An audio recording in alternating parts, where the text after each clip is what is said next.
Okay, thank you all for joining us today, and especially thanks to the National Institute for Learning Outcomes Assessment for co-sponsoring this webinar on Project Outcome for Academic Libraries. My name is Sarah Girk. I'm Program Manager at ACRL and Staff Liaison to the Project Outcome for Academic Libraries Task Force.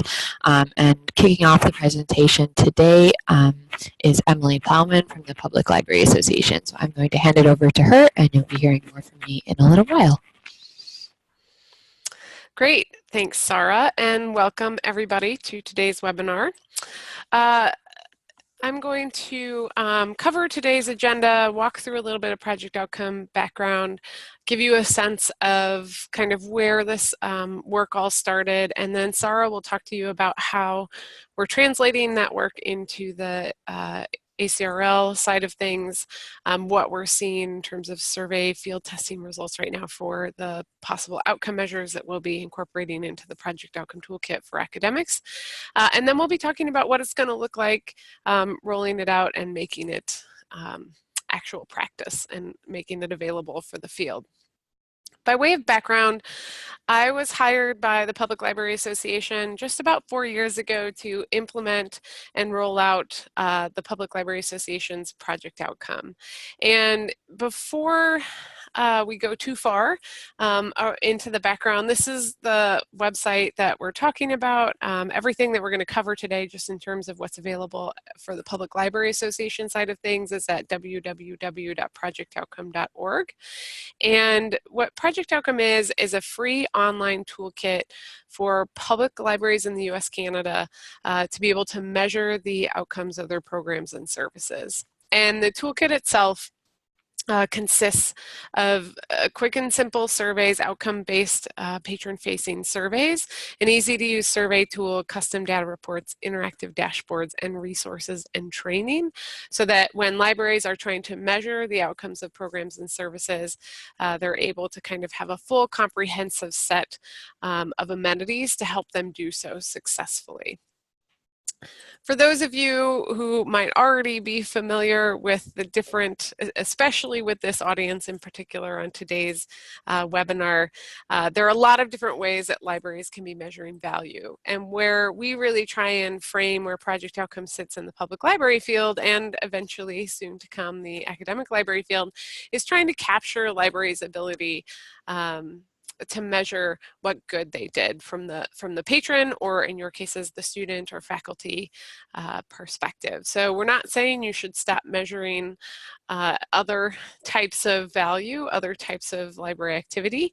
This is one tool in a suite of tools for you to be able to continue to advocate on your behalf and communicate the value of your library.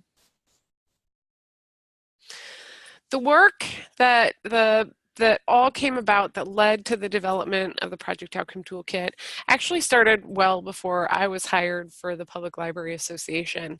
We had a performance measurement task force that was established in July of 2013, and it consisted of public library staff, state library staff, and assessment researchers, with the goal of trying to find a set of standardized outcomes that the public library could pick up and use relatively easily, and be able to capture, again, that value of their library services and programs. And then they also really wanted to try and offer training so that we could see the field really comprehensively adopt and engage in outcome measurement more consistently. In the public library field, the outcome measurement wasn't something that was being done field-wide. We were seeing a lot of variety in how libraries were measuring outcomes. And so their goal was to really just try and help standardize activity and measurement itself. So there's a lot of information on the next set of slides that I'm gonna go over. We will make the slides available to you after the recording as well as the recording. So if you can't catch everything in what I'm going over, don't worry. You'll be able to review this information later. But what this slide is really trying to demonstrate is all the work that led into the launch and up to 2017 in terms of project outcome development. So we had about a 3-year grant-funded span where we had a lot of very active creation of elements within the toolkit. And at the same time, the task force was doing a lot of work in terms of making sure that these surveys that they had developed and provided for us to put into the toolkit really spoke to what the field needed. So there was a lot of testing, there was a lot of feedback gathering, and a lot of different elements of survey development so that we really have a broad toolkit of outcome measures that libraries can use. And they did so much work to prepare for this. So we went to the task force spent a lot of effort looking at the different types of programs and services that existed in the public library field. They did a lot of survey work asking about outcome measurement readiness as well as programming activity. And then from that, they actually honed down a set of data to identify 7 key topics that they were going to make surveys available under. In the academic library field, it's going to be different. We have a slightly different process. It's a little bit shorter timeline, but these next set of slides are really intended to help illustrate kind of the background that went into the development of the toolkit that we're now going to adapt for the academic library field. Just more information about the survey data that our public library our performance measurement task force used to just gather information and make sure that they had confidence in rolling out a new type of measurement in the field. We know that the public library field, like any library field, has a lot of different time challenges when it comes to trying to implement one more activity. And so, they wanted to make sure that this was kind of a right fit for the public library field. So again, they honed down common programming across the public library field in the survey topic areas you see here. Sarah will talk about the differences in the academic field, but this covers about 90% of programming that the public library field offers. So there's a lot of broad applicability in the surveys that libraries can use within the toolkit. And we are talking about surveys. We're talking about printing off a survey or using an online survey and asking patrons what kind of change, effect, or impact the library had on the outcomes of knowledge, skill, attitude, opinions, behaviors, action, and status. And all of the surveys you'll see are standardized in capturing the key outcomes, and that allows us to actually aggregate the data in our system up from the library to state and national level. They did follow some theory in the development of this approach that you can see via this bit.ly link at the bottom of the screen, where we have social theory that talks about how you need to have multiple outcomes of knowledge, skill, attitude, behavior change to have a greater impact on the type of effect or impact you're trying to have on your patrons' lives. So again, the key outcomes that we measure are actually broken down in our system in the 4 that you see here: knowledge, confidence, application, and awareness. And then all of the surveys also ask, what did patrons like most and what can the library do to improve?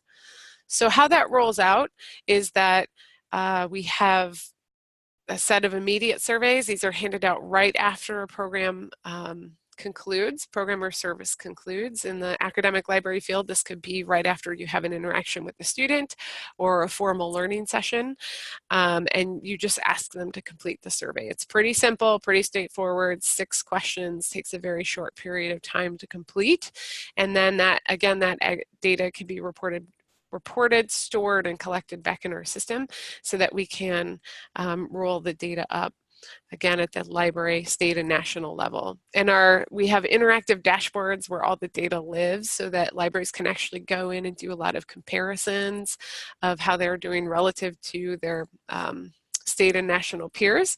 And we also have a lot of really good information in the system that helps them think about how to take action. So what our task force really wanted to do is make something that was super accessible and easy to use, really kind of lower the barrier as much as possible for public libraries. We certainly have large public libraries out there in the field that might have their own staff that just do data analysis and do different types of surveying across their constituency. But we also know that we have way more mid-size and smaller public libraries within our constituency, within our public library sphere, that that have staff on board that just don't have the time to develop their own survey. They don't have the time to get the put together all of the background work that they need to really be able to just offer at a minimum a convenience survey. So what we're able to do is offer them this really good baseline set of survey questions that are field tested and ready to go. Again, that really just lowers the measurement barrier for them. It makes it less intimidating for a staff member whose background is in library science and may not have a specialty in data collection or data analysis. We do a lot of the heavy lifting for our libraries. And what we've done over the number of years that we've been in the field is really rely on field level engagement to improve not only the toolkit, but also improve the user experience itself. And we point to a ton of different case studies and examples of how the field has been able to take action, which I'll touch on in the next slide briefly. And we encourage libraries to test, learn as they go. They don't have to be perfect the first time that they run a survey. They don't have to have a minimum number of responses within the system, and just learn and continue to iterate and improve just like we do with our project outcome model. And so we're trying to adopt a lot of those similar elements with the academic approach. And we heard and we see in our system when we go out and we present and when we look at libraries that are registering in our system, we do have resources available for anyone who wants to create, anyone who wants to sign up and register with Project Outcome. And we have a couple hundred academic libraries that have registered because they just want to be able to use our resources. Some of them have said to us in different presentations that they could use the surveys as they were. And so we really heard this good growing number of academic libraries in the field talking about wanting to be able to use the toolkit, which Sarah will also talk about more when I hand it over to her. But to really wrap up, we see what's most exciting for us is that because this is really geared at library use and intended really primarily for libraries to be able to use the data, we see that actually happening within the field, which has been really exciting for us at the Public Library Association. Libraries are able to take the data to, at a very minimum level, make program improvements. But they're also going out and they're communicating the value of the library to their funders. They're talking to the public about the value of the library, and they're able to apply for more funding, develop new partnerships, measure against strategic planning, a whole number of ways that they can and are actually using the data for action. And that's ultimately what we have been wanting to see public libraries do is if they're going through the effort to collect this data, they feel empowered and supported and excited to actually make changes. And we've seen that in a number of different evaluations that we've done. If you're interested in seeing more of that information, we have it posted in front of the registration screen on projectoutcome.org. But with that, I'm going to turn it over to Sarah, who will take it from here.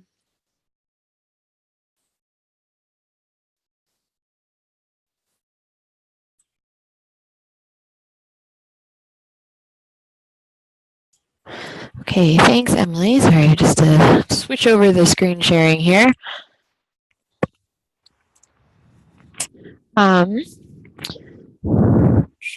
Okay, so as Emily mentioned, PLA noticed that a number of academic libraries were registering for their version of Project Outcome. And so they came to ACRL and suggested that maybe it would be worthwhile to develop a similar tool for academic libraries. So that happened about a year ago, and we brought a proposal then to the ACRL Board of Directors to adopt project outcome for academic libraries, which they approved, and they appointed a task force in November of 2017. So just to start off with that, the task force is charged with adopting the project outcome measures developed by the Public Library Association to an academic library context. And the purpose then is to collect consistent outcomes data that will allow academic libraries to benchmark and also to help ACRL support its members and its mission. So the goal of the work here is really a series of standardized outcome measures that allow for evaluation of impact across time. And those have to be relevant across a range of programs and a range of types of academic libraries. We really want to serve as many people as possible. Okay, sorry if the sound is not coming in well. I'll try to fix that. So each participating library's results are aggregated into a data set that in turn allows comparisons. And for benchmarking, we're going to start with two benchmarks. One is Carnegie class, so the basic institution types, and the second is at the national level. And we may also add a state benchmark as the work progresses. So the timeline for this project is pretty tight. We don't have quite as much time as PLA had originally when they developed the project. So there are 11 members for the task force drawn from across a cross-section of academic institution types, and they first met in March, and over the last several months have worked to first develop the text for the new surveys, decide on the topic areas, and then most recently to field test the new survey questions and to gather feedback. And that's what part of this webinar is about. So please do, if you have feedback as we go along, please type in the chat and we'll pause at a couple points to look at some of that. So the scope of the work is somewhat limited in the sense that we're preserving the theoretical and logistical underpinnings of the PLA toolkit, including the number of surveys. So there are 7 surveys, the number of standard questions, of which there are 6, and then the format. So 4 of the 6 questions are those Likert scale questions, and 2 are open-ended qualitative questions. And the goal for all of this is to create the new project outcome for academic libraries to launch in April. So to start with, I'm going to talk a little bit about the logistics of the task force's work, this first part in the box on the slide, and then I'll come back to the other 2 pieces of this, which is kind of the broader purpose of the project at the end once we've had a talk about the field testing questions and results. So the 7 survey topics or areas that the task force decided on to run with for the field testing are the ones on your screen here.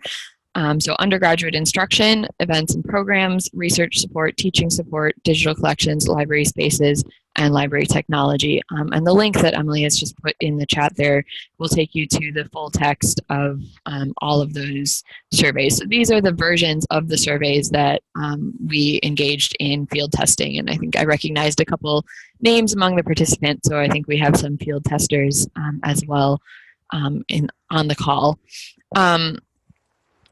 And these may change slightly, the text may change slightly, but this is the version that we are starting with. And again, the format is these 4 Likert scale questions and 2 open-ended questions. And the 4 quantitative questions, again, follow the project outcome model that they each correspond to a type of learning outcome. Okay. For the field testing, starting with these new survey texts, which were approved by the task force and by the ACRL board in June, we opened the call for volunteers and ran the field testing from the end of June through the end of October. It only wrapped up in the last couple weeks. So overall, in that time, we had 108 people volunteer from 100 different institutions. And so a huge thank you to all the volunteers that put time and effort into this process. And by the time the field testing process completed, 54 colleges and universities had actively participated in data collection, and they submitted a total of 11,449 responses, which is way more than I think we anticipated. Overall, the responses were well distributed between types of institutions.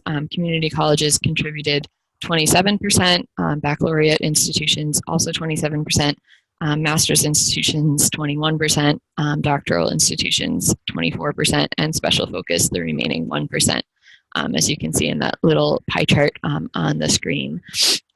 And the map just shows the distribution of institutions and the number of responses geographically. So in terms of the breakdown among the different surveys, there was different levels of popularity. Undergrad instruction was by far the most popular survey with over 9,000 responses from 40 institutions. Second most popular was library spaces. So we'll be talking about those two today as long as we don't run out of time. But the others varied a bit more. Not all experienced such high levels of engagement. In some cases, such as for teaching support, that kind of makes sense because there are fewer programs or services offered in that area, and they engage fewer users, relatively speaking. Grad students and faculty who are doing the teaching are a numerically smaller user base compared to undergrads. In other cases, like the digital collection survey, it may be that the topic area is not as widely relevant. And the task force has discussed potentially changing or broadening that survey in particular. So these, again, may change based on the feedback and the results we saw come in from all of these different surveys. So to talk a little bit more specifically, so these are the questions for the undergraduate instruction survey, which, as I said, was the most popular. It was used to assess a wide variety of types of instruction. These included instruction sessions in specific classes in all disciplines, adult education sessions, English as a second language sessions, orientation programs, research-related instruction, citation and reference instruction, and general sorts of life skills sessions. So a huge range of types of instruction that this survey was used for.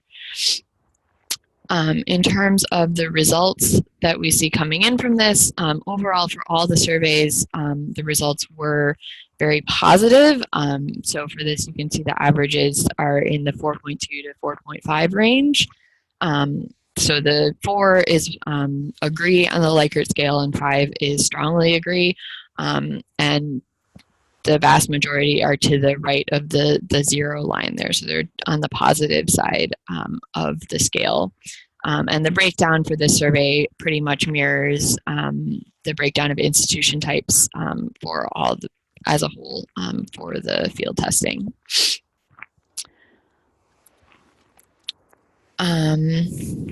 In terms of when these surveys were administered, I saw a question in the chat there. These are the immediate surveys. So Project Outcome has 2 types of surveys, immediate and follow-up. And the immediate are intended to be shared immediately after a program or service is given. So yeah, in the case of instruction, students would either have been given a paper survey right at the end of an instruction session or sent a link shortly thereafter. For the open-ended questions, these didn't require a response, but nonetheless, they had very high response rates. So 94% of people answered the what did you like question, and 76% answered the what else could the library do question. In terms of what they liked most about the program or service, respondents most frequently used the word resources, use, library, learning, research, information, liked, help, and you can see the other common words by frequency in the word cloud there. Asked what else the library could do to help them, they most frequently use the words more and nothing, followed by help, library, resources, research, books, and study. Overall, what this suggests is that users feel more positively about the instruction sessions the libraries provide, and that what they would like most is more programs and services. And this aligns with PLA's findings from public libraries, which suggests that patrons commonly ask for more. They want more hours, more programs, more classes. We haven't had time really to perform a more detailed or coded analysis of these open-ended responses, again, because we got way more than I think we anticipated, but that's something we may look into going forward. So I'm just going to pause here for a moment to look at the questions in the chat box so far, and if there's anything else, please share.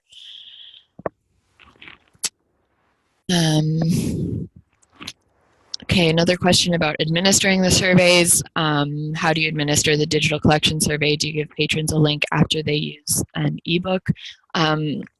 Yes, so for any of these surveys, you can choose to administer either on paper or electronically.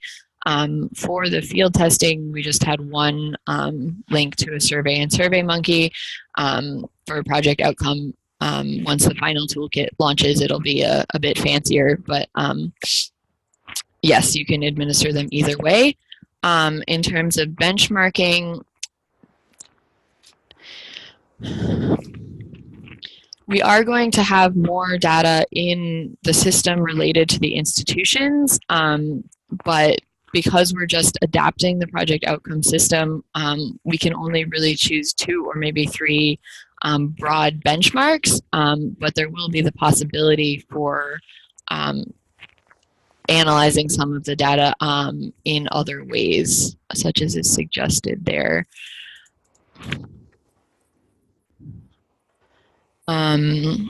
How does this complement or replace libqual? It's not a replacement. I guess, yeah, complement would be a correct word. Can you export or import data? Yes.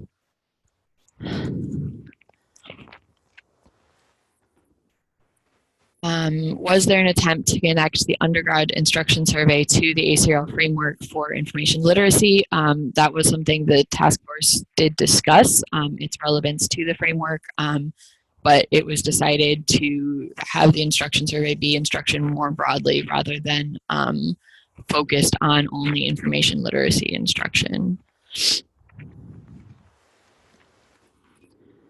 And apologies, I'm pronouncing Likert scale wrong. I'm not a data scientist by background. Emily, do you want to say anything else about importing or exporting data into the toolkit? Sure. The data is, you're able to pull all the raw data out of the system for the survey responses that you collect. Importing, if you're using an online link to collect data responses, all that data gets incorporated into the system automatically. You do have to manually enter data responses if you're handing it out in paper. And I do want to touch on the libqual question as well. I think you're right, Sarah, that it definitely complements it. We know that that has a much more complex survey system. This is really intended to be for libraries that just want to use a standardized set of measures that they can easily pull off of the toolkit. And we can, again, aggregate the data back in.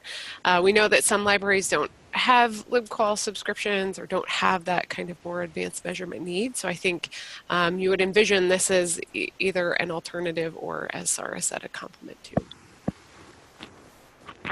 Okay, thank you. I think we'll move on for the moment. I'll talk a little bit about the second most popular survey, which is the Library Spaces Survey. And in designing this one, the task force grappled really from the beginning with whether or how it is possible to use learning outcomes to assess spaces.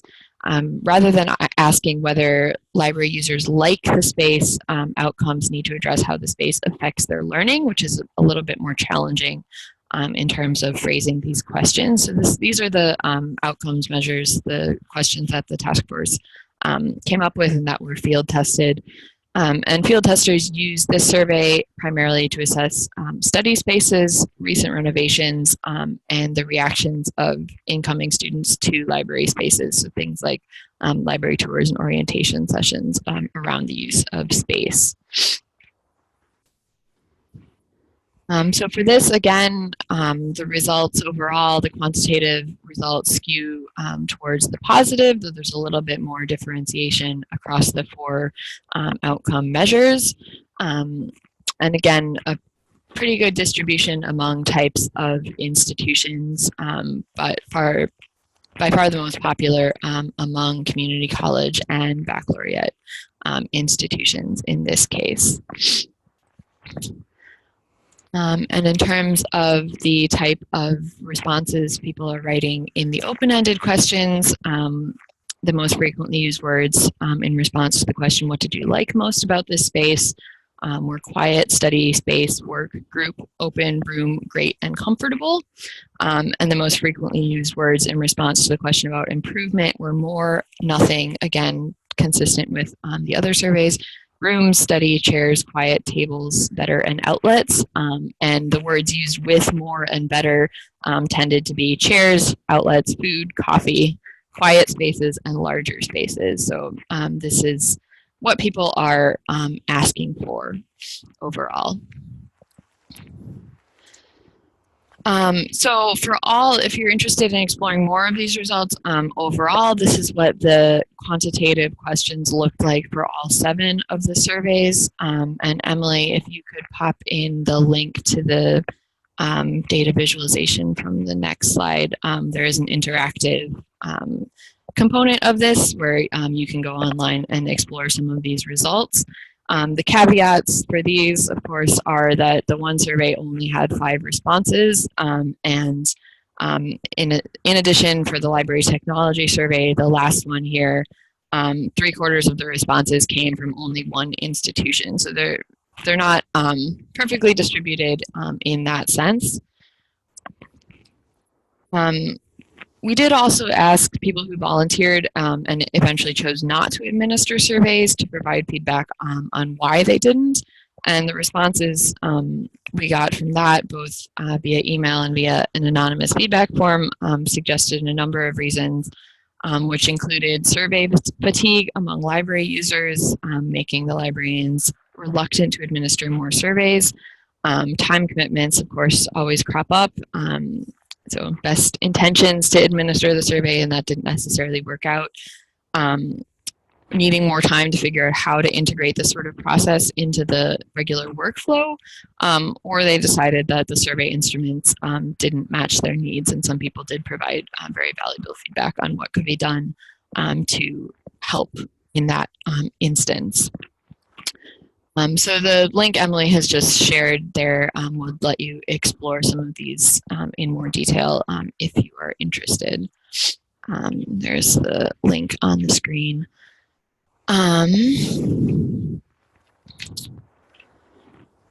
Has the compiled outcome data been used in meeting institutional accreditation requirements, or has that been part of the discussion during the system's development? At this point, none of the data is official. This is all just field testing, so it hasn't been used in that formal sense. It is something that people noted they may be able to use it for. Emily, did you want to jump in on that question? I think you covered most of it. It's not something that is, because it's all convenient sampling, it's not something that we would say writ large, this is how you would use that, this is what the outcome data is intended for. What we find in the public library field is if they are trying to use the data for more formal purposes, they'll kind of collect and use their data with their library in the intentional way that they need to, and report out just that data that they've collected and rely less on the benchmarking, since that also includes the rest of the field's convenient sampling from the field. Yeah, thanks. So I just want to go over a little bit of the feedback as well that we received from, particularly from the people that engaged in field testing. So we asked everyone who administered the surveys to also fill out a feedback form about the experience of administering the surveys for each unique program that they surveyed. And that form, as of a few days ago, had 274 responses. There were a couple key questions there. One was we asked whether they had any problems administering the survey, of which 77% said no. The problems that people did experience tended to include running out of time, like at the end of an instruction session, or respondents that were unwilling to fill out a survey. The remainder there, about 15%, said it was unknown whether there were problems. And this primarily was because the person administering the survey and the person who filled out the feedback form were not the same, which wasn't the original intent of how the process was designed, but that's just how it worked in order for people to work it into their regular workflow. And a few of the problems reported had to do more with the fact that we were using SurveyMonkey for the field testing, but that's not what the final toolkit is based on. So in terms of reactions to the survey questions themselves, we did have mixed feedback. Some people said the questions fit their needs perfectly. Others said there were too many or too few. The too many was a bit of a surprise because in some of the early discussions, it was felt that 6 wasn't enough. Although for the final toolkit, you will be able to add up to 3 additional custom questions, so it could be up to 9 questions long. And a few people felt that they were too general. And again, this is part of the tension between trying to fit the needs of the field broadly, while also allowing people to use the survey specifically for their needs. So to be able to benchmark, to be able to serve all different institution types, there has to be a certain amount of generalization, but then how do you weigh that against meeting specific needs? And that is a challenge that the task force has grappled with. And these questions, again, they're not final. The task force is meeting a couple times over the next month and is expected to have final questions in December. So asked how you would use this data, volunteers said that primarily they would use it for assessment. Assess or assessment appears in about 20% of their responses. Improvement also in about 23% of responses. To gather feedback for reporting. Those were the kind of the primary areas, and you can see there other words that cropped up a lot in response to this question. To gather comments or suggestions from students for programming, effectiveness, improvement, and so on. Okay. So at this point, I think we'd like to get some more feedback from you as well, especially those in the room who didn't participate in field testing. If this is something you are interested in, how would you use this data, or how else could it be useful? And if you would type in the chat box, I will also see if I missed any earlier questions. Sarah, we did have a question about vendor agreement on being able to incorporate the survey, like after someone completes an ebook or something like that, or other catalogs, online services. I shared that the online service surveys are offered as a link. So if you have an agreement with a vendor, you can, and you have a redirect option, you can put that link in there. And Sarah shared some feedback that might be why we actually had such a low response for digital collections, because that's not an option.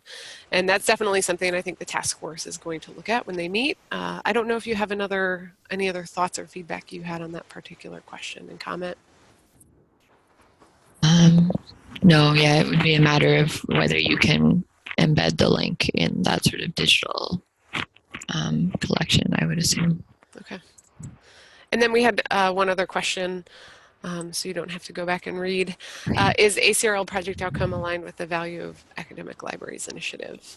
Do you want to cover that one? Yes, it is, and we have one member of the Value of Academic Libraries Committee represented on the task force, as well as representatives from the Student Learning Committee and from the Trends and Statistics as well.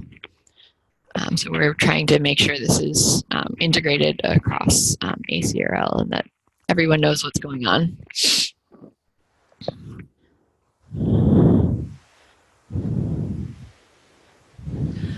Amanda commented, we have almost 100% doctoral students at my university. Do I understand correctly that there is only an instruction survey for undergrad?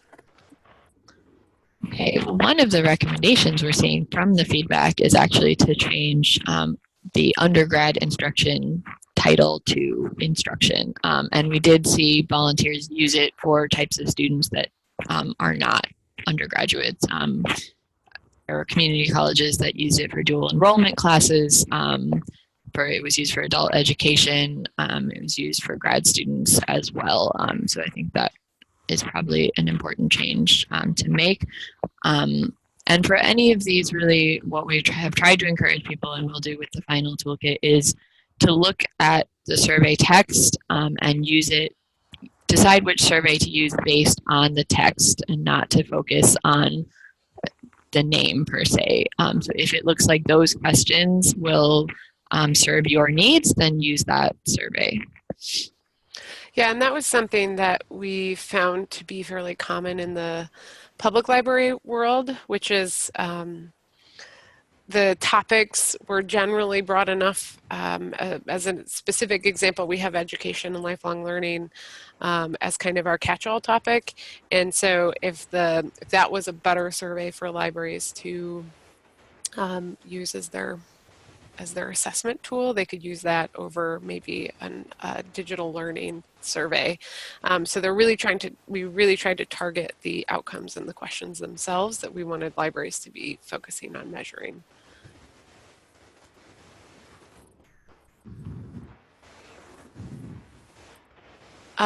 Sarah, I did see a question about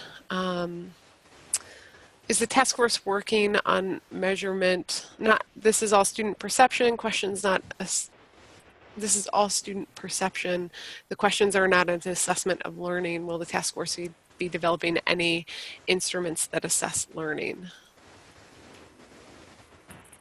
I'm not really sure what that question is asking.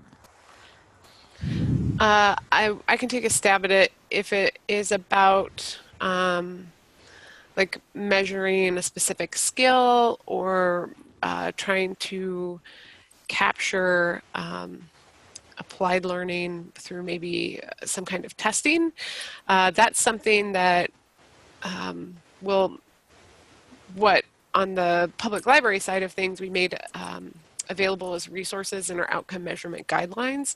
So kind of the more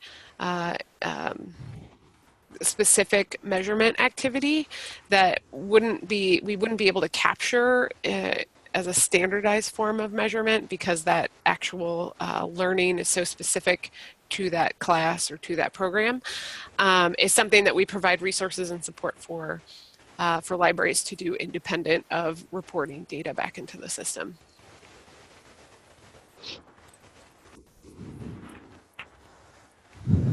Yeah, and just in general, this isn't intended to be the only thing that you use. So for any sort of programs, this is a complement to the services that are offered. So use it in addition to regular classroom assignments or in addition to other sorts of tools that you would use on a regular basis anyways.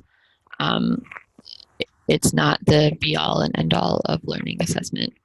It's just meant to be one tool. I'm trying to look at other comments here. So thanks for those who are sharing how they would use this. We'd use the surveys for our library assessments, for research, education, and collection development, and in our campus assessment reports.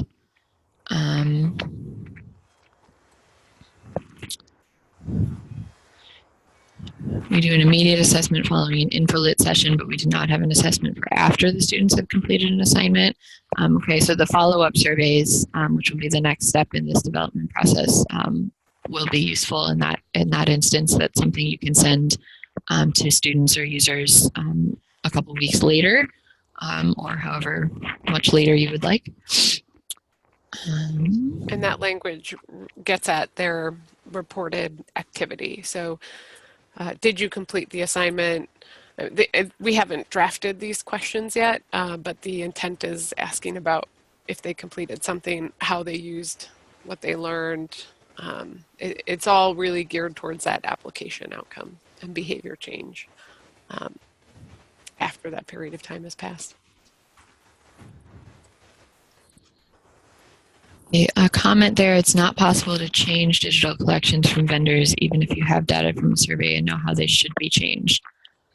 That's true. What this would help you assess is how useful that collection is, whether it is students are learning from it, and maybe that would inform your subscriptions perhaps, or how you use it integrated in your other programs, or it's something feedback you could share with those vendors as well, potentially, even if they might not change anything. There was a question earlier as well, will there be a session devoted to this at ACRL? I will come back to this, but yes, we're going to be offering a series of workshops at the ACRL conference. There was a comment that Sheila just shared about this would be useful to find red flag areas, but less useful to talk about good work, the good work we are doing, the narrative of assessment because of the high similar benchmark rating and generic benchmark for so many of these areas. And I think, that's something we definitely hear from the public library field, that we have the ceiling effect in these questions, that both task forces understand that as part of kind of what this measurement product is, especially with the immediate surveys. The follow-up surveys kind of help mediate that high benchmark a little bit, but we've found in the public library field those actually are a much lower use survey because of the amount of time it takes to implement the follow-up survey, and doing it right and getting the right amount of responses that you want that's just more work that you're doing to submit or process and submit the results for the survey. But I do want to call out that the open-ended feedback that libraries use when they're talking about promoting the good work they do, the surveys are anonymous. So, they're getting this really good feedback that they can then repurpose if they want into other communications that they have, or it's a way of reinforcing with staff that they're doing good work. So the staff are getting the results back and they're seeing, that they're doing a good job.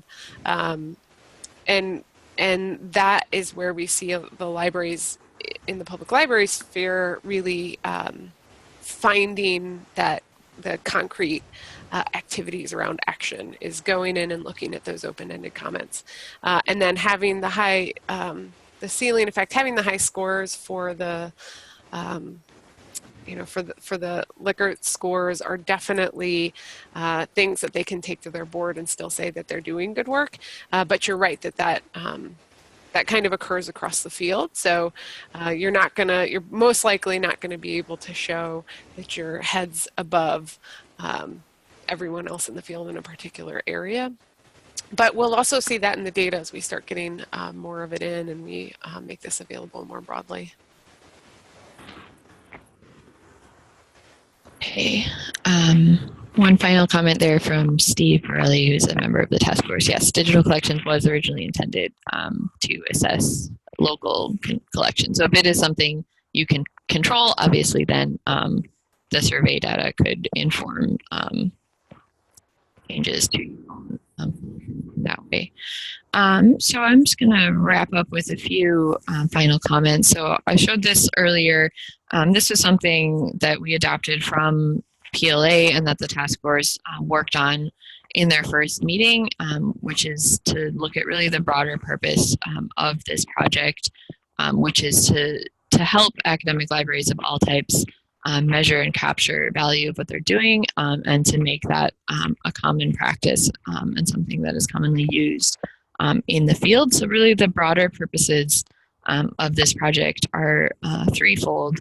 So first is we want to help academic libraries of all types measure learning outcomes and to capture that as an expression of their value.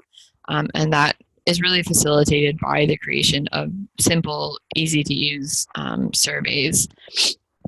And along with the toolkit, as Emily has mentioned, there are online resources. So those are currently available for the PLA version of the site, and that's something we'll be developing for the ACRL version as well. And those will help look at understandings of outcome measurements and how you can use it.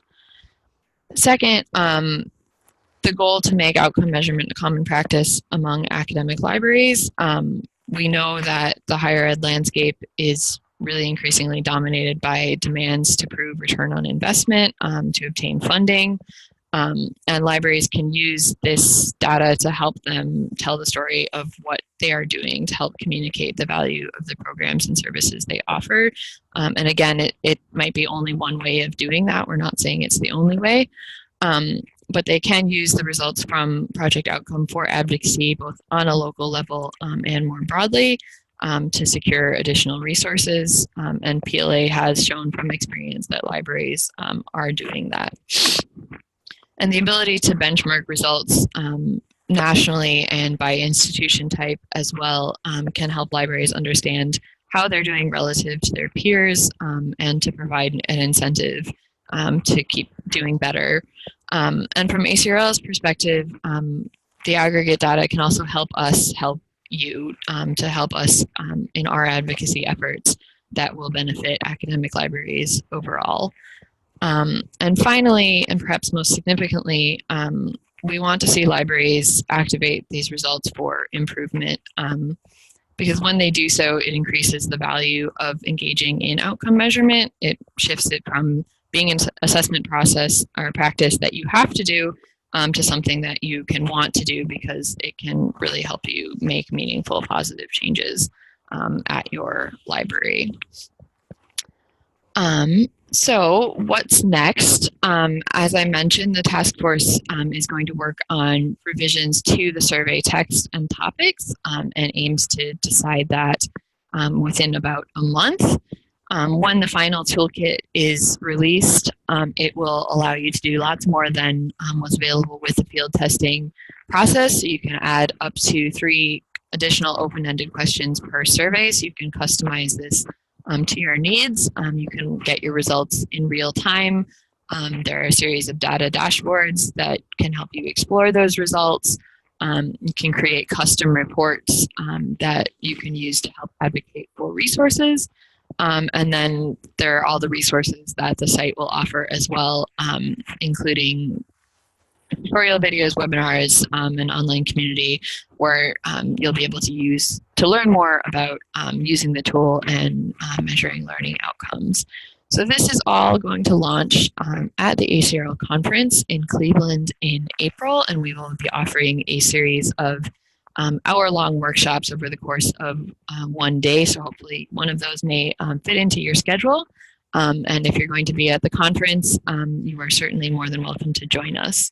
And in response to Deborah's question, yes, all of this will be free and it's open to anyone. And anyone, meaning members, academic libraries, regardless of whether they're members of ACRL. Yes. Any final questions in the last 5 minutes we have here?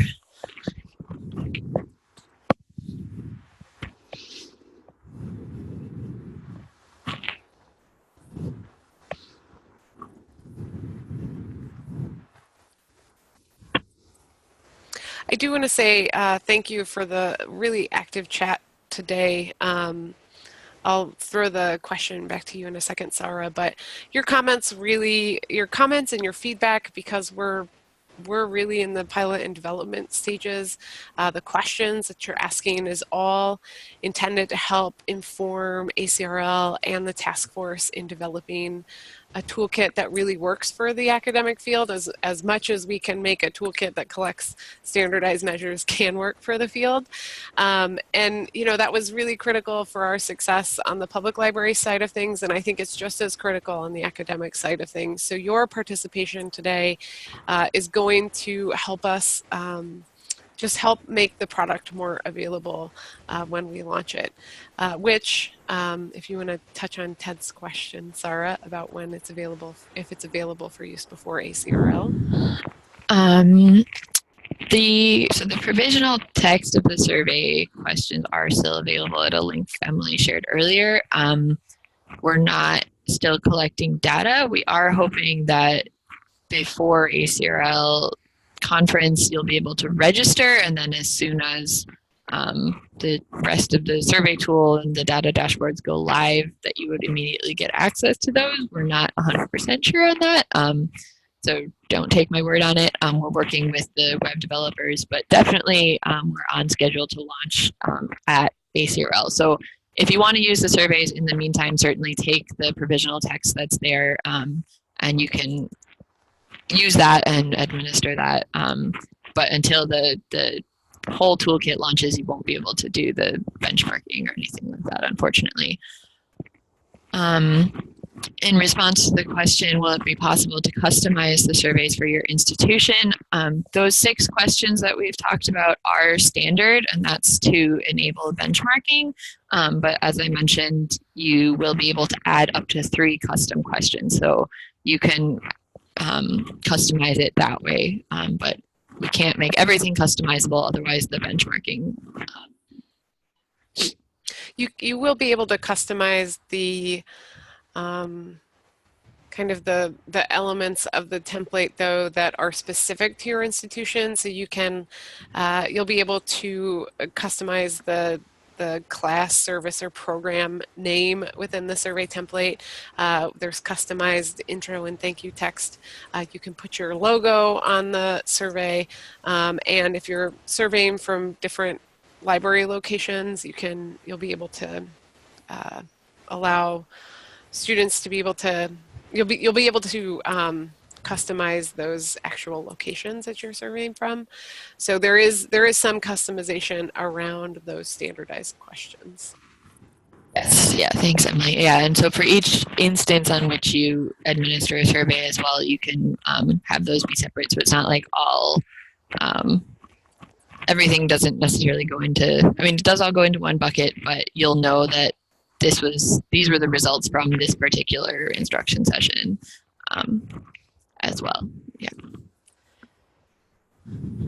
And yes, the session today is being recorded, and we can certainly share the slides as well. And please, final note here, please send us an email if you have any additional feedback, and we hope you will keep in touch as the progress develops, and you'll sign up when we launch in April. Thanks for joining us today, everyone. Thank you all.